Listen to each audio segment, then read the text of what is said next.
How to hide your following on TikTok. That's what I will show you in this video. But before we begin, make sure to subscribe to the channel and ring the bell to get notified whenever a new video is uploaded. With that said, let's get started. So go ahead and open up TikTok.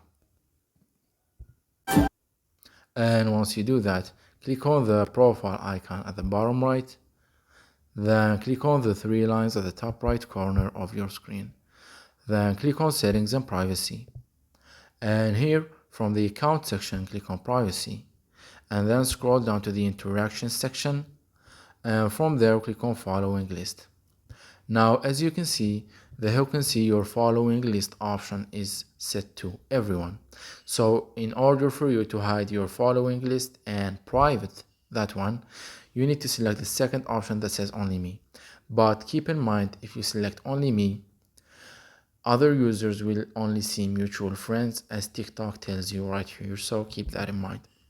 So that was it for this video. That's how you can hide the following list on TikTok. If you have any questions, please leave them in the comment section down below. With that said, see you in the next video.